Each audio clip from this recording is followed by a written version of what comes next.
Hi, welcome to my talk, the next generation observability, looking at Kong and artificial intelligence. So just to start off my talk, I'm just going to run through a quick agenda. I'm going to introduce myself a little bit, just talk about me and my experience. I'm going to talk a bit about the business costs and what it looks like with slow troubleshooting practices. Talk a bit about current observability and the challenges that businesses are starting to see with their observability stacks. Then discuss the pros and cons of large language models and how impactful they can be. Then how using these two tools together and how it's showing some promise. I'm then going to jump into a demo, show you the usage of the two together, and then summarize at the end everything that we've just spoken about. So my name is Andrew Q. I'm the co-founder and CTO of Quadcore. We're a software consultancy working in the UK in the API and microservices industry. I also like working within the open source community. So I'm a maintainer of the Prometheus operator Helm chart.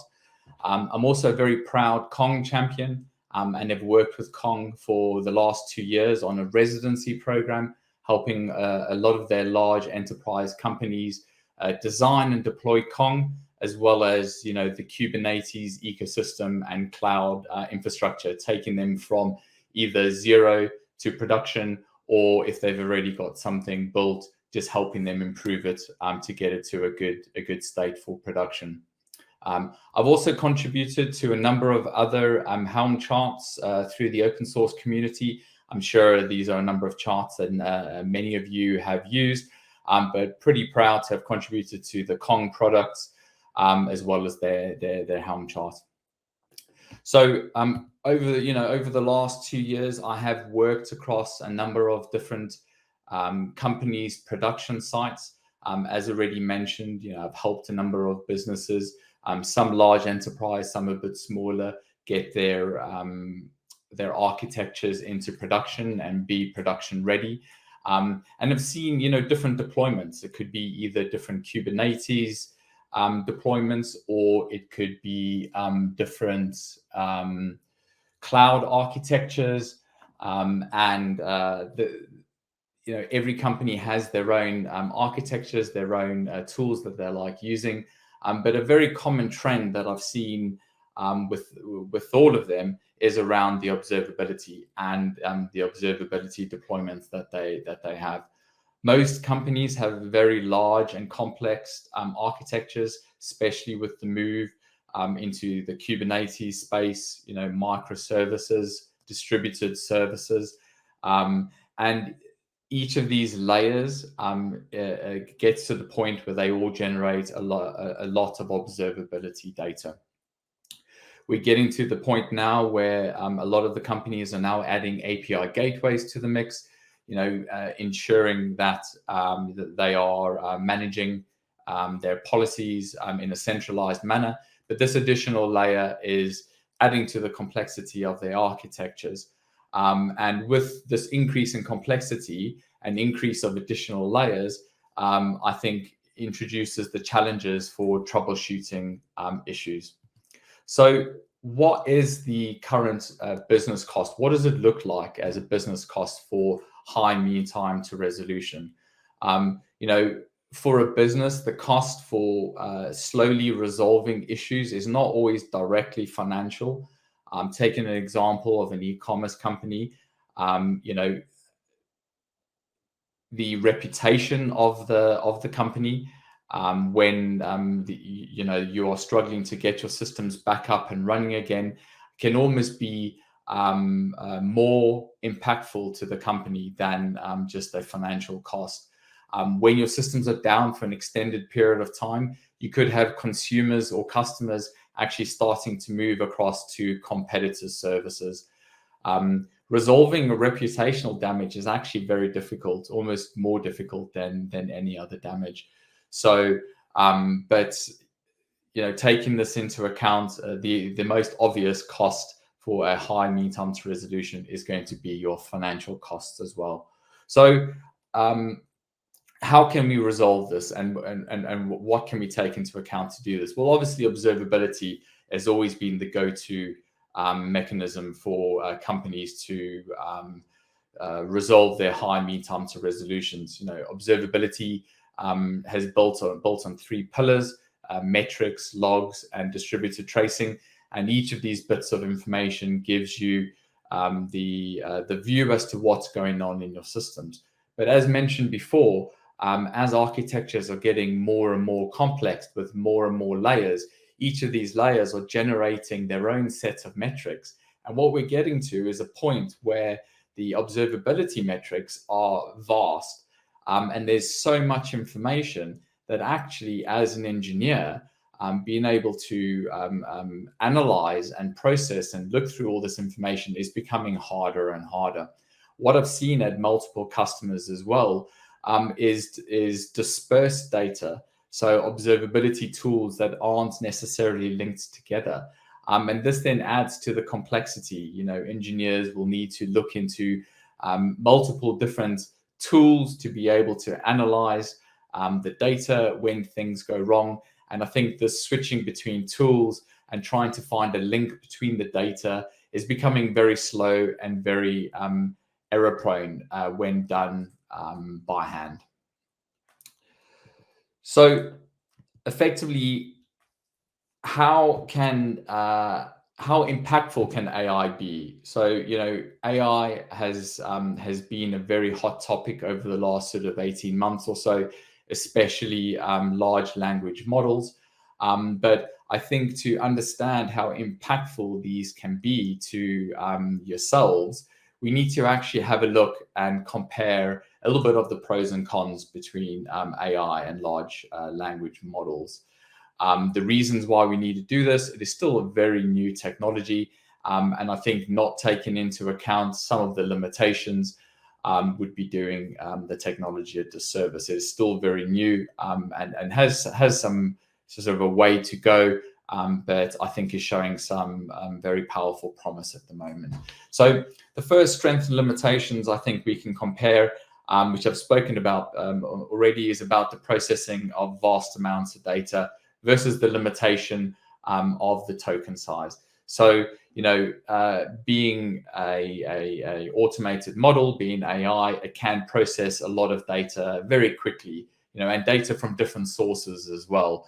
It doesn't matter, how many different systems you've got where the data is, you'll be able to pull all of that in and actually be able to analyze all of it.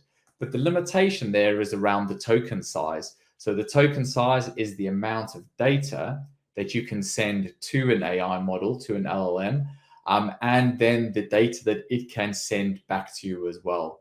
So the size of this token is actually dependent on the model that you are running. There are a number of different models that you can, and I've seen the size ranging from 8K to about 32K with the current GPT-4 model that I've seen deployed.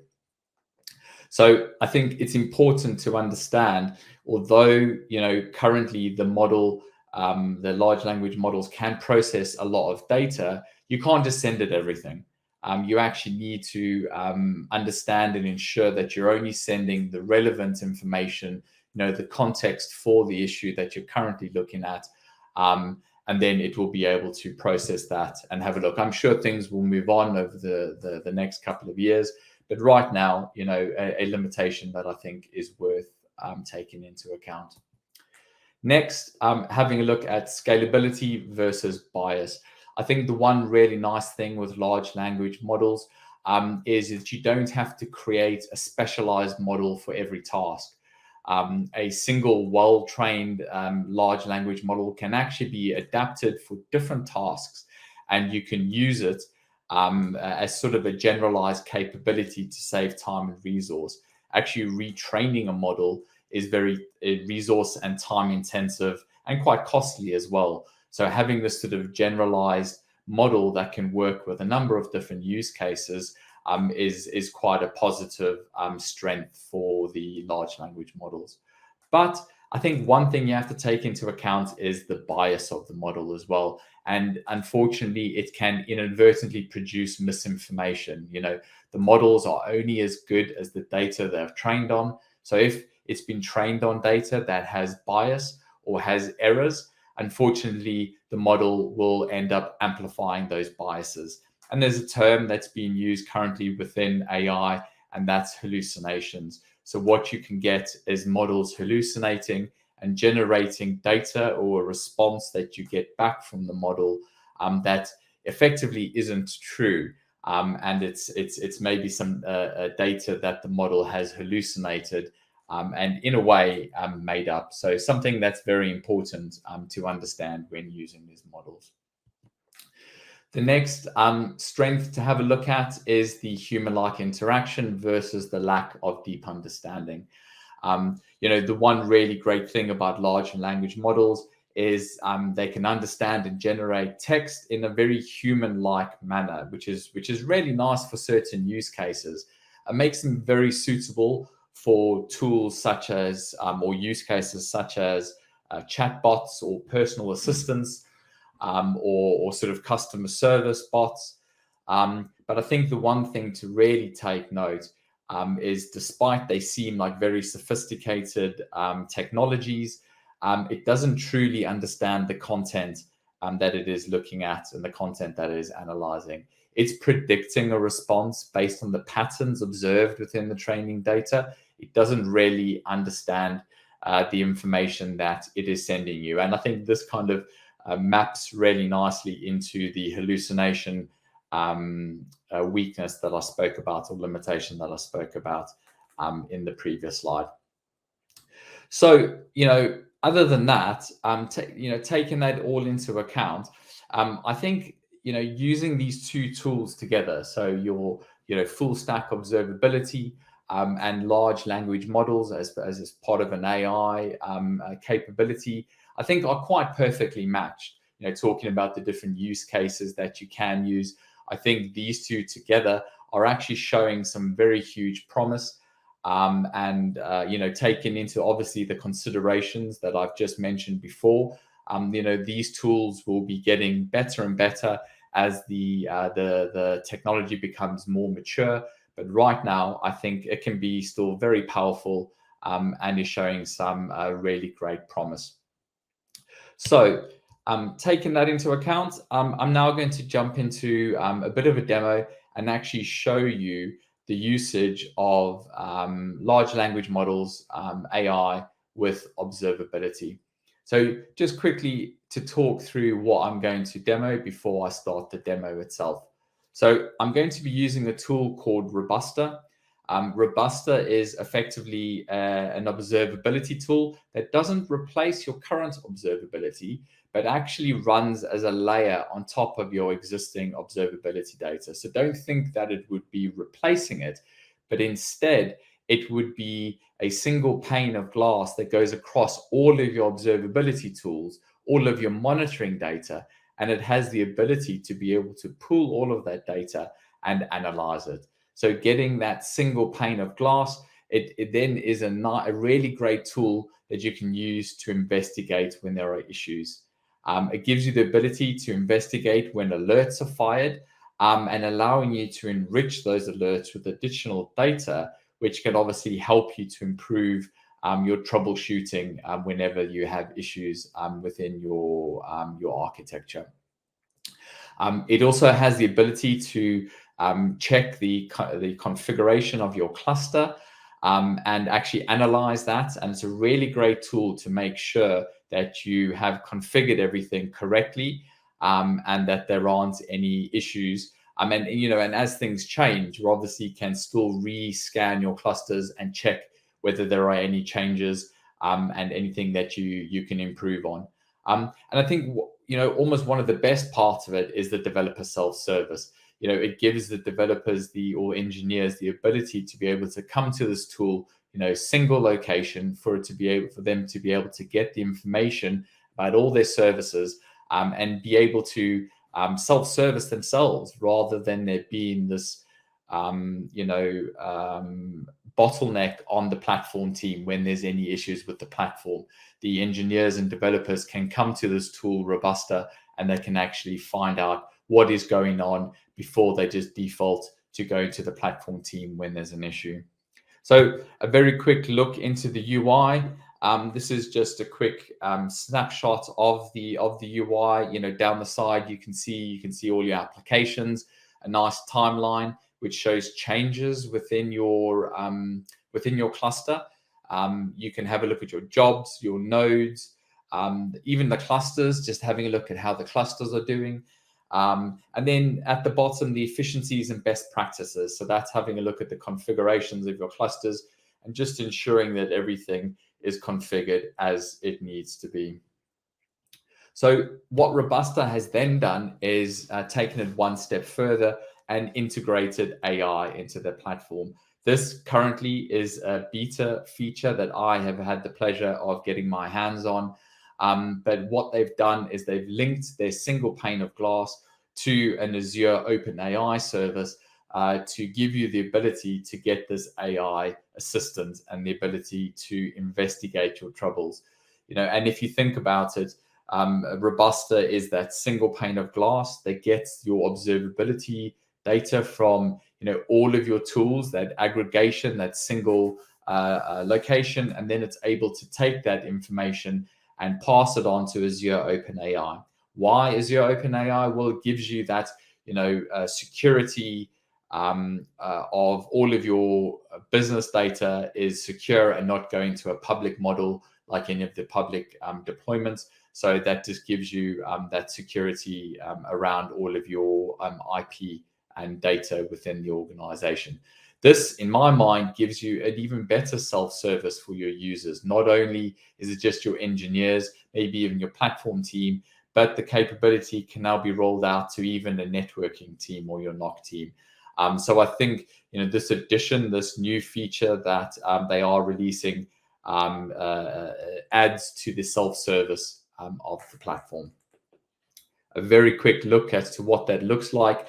You know, gives you at the layer of your application the ability to click an AI analyze button where it will reach out to Azure OpenAI, and then you will get back some information based on all of the data that it sends across to you. So having a look at my stack, the use case that I'm having a look at here is a company with two teams, an API team and a payments team. The API team owns the API themselves. They built it, they own it, but they are using the payments team service. So a service that is out of their control, but their API is consuming that. A very common use case in larger companies where you've got sort of teams that are owning their own portions, their own services within the company, maybe a business unit or a team, and having this dependency between these teams and business units. I'm using Kong Connect, which is a SaaS offering from Kong, to configure my Kong gateways. And I've got a runtime group for each of the teams, which we'll have a look at in a second. My services as well as my Kong gateways are all running on Kubernetes. I'm then using Prometheus as my metrics, my observability metrics tool. Jaeger is my distributed tracing tool. And as mentioned before, Azure OpenAI as the large language model with a GPT-4 32K-bit deployment model being used in Azure OpenAI. So what am I going to demo? Effectively, the payments service is going to be making a change. So the payments team have decided that they're going to change the port that their service is running on. Our API is then going to start throwing errors. So it's actually going to end up with some timeouts because it can't access that service anymore. We're going to go across to Robusta and have a look and see what the problems are and see if we can identify anything. Robusta is going to take all the information from Kubernetes. That's with regards to, you know, changes in the cluster, the logs from the pods.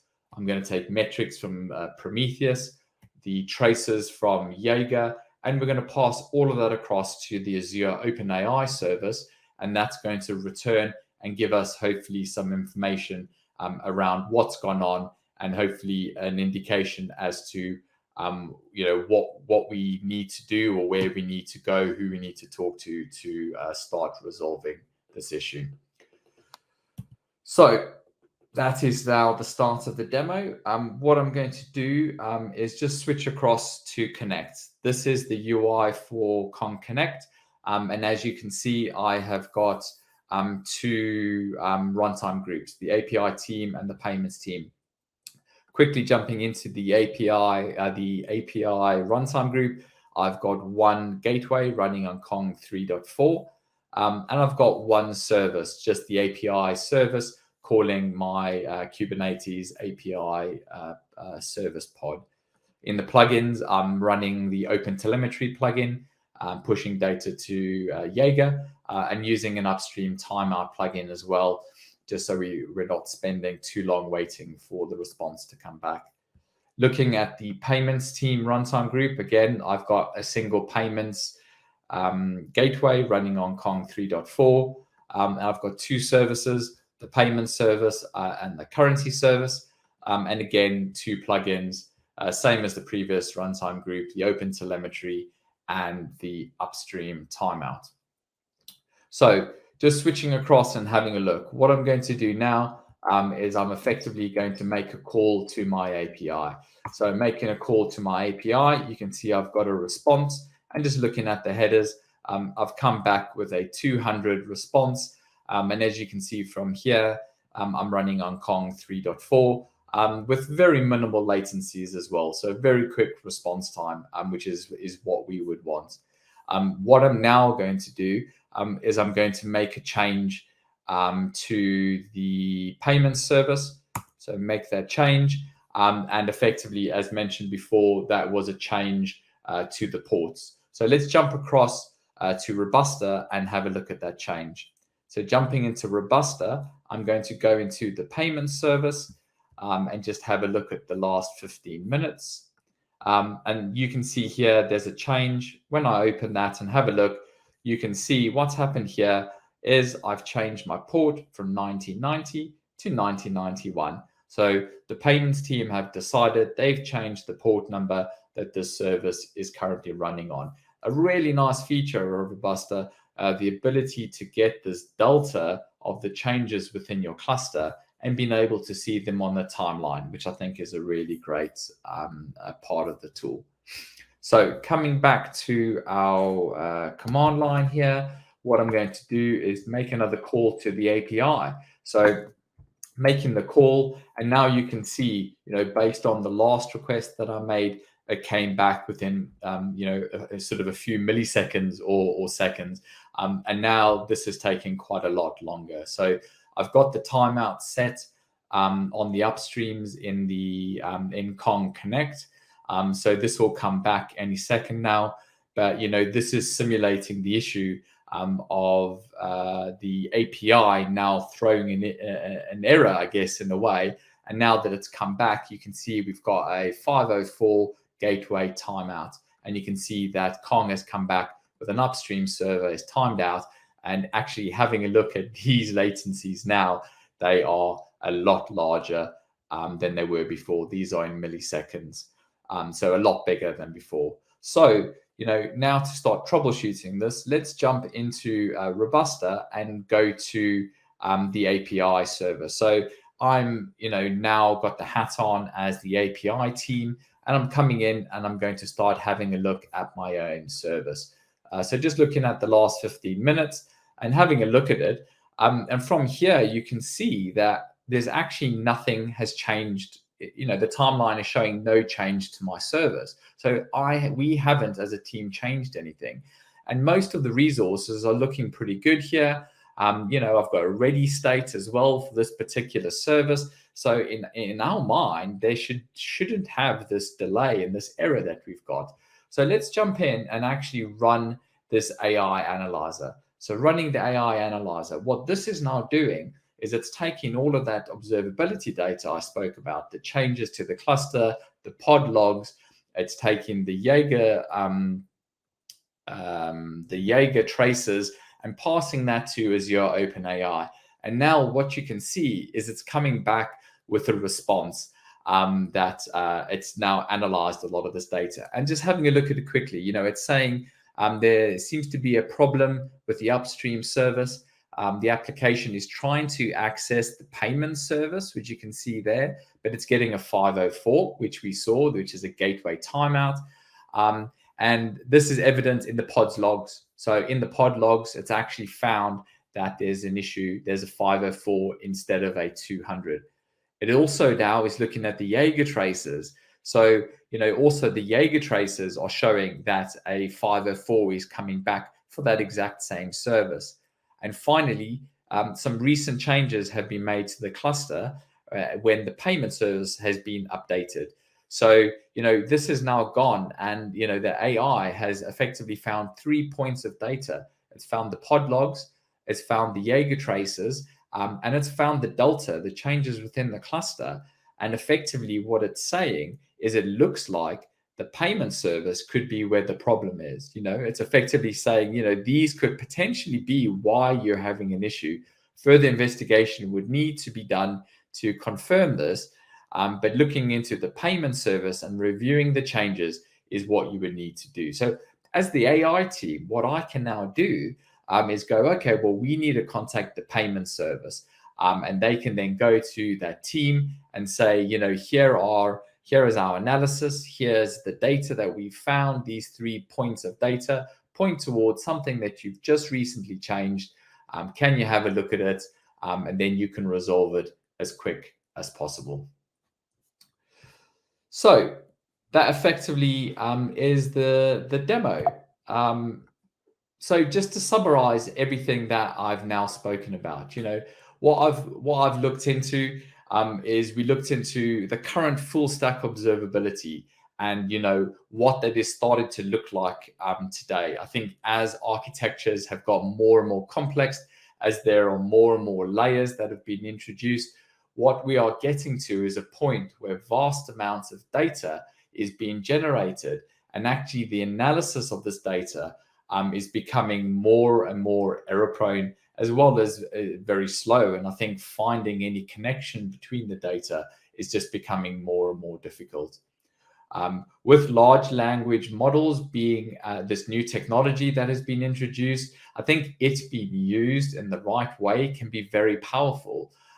It's very fast and obviously automatic, and it has the ability to analyze lots of data and actually find trends and links between this data.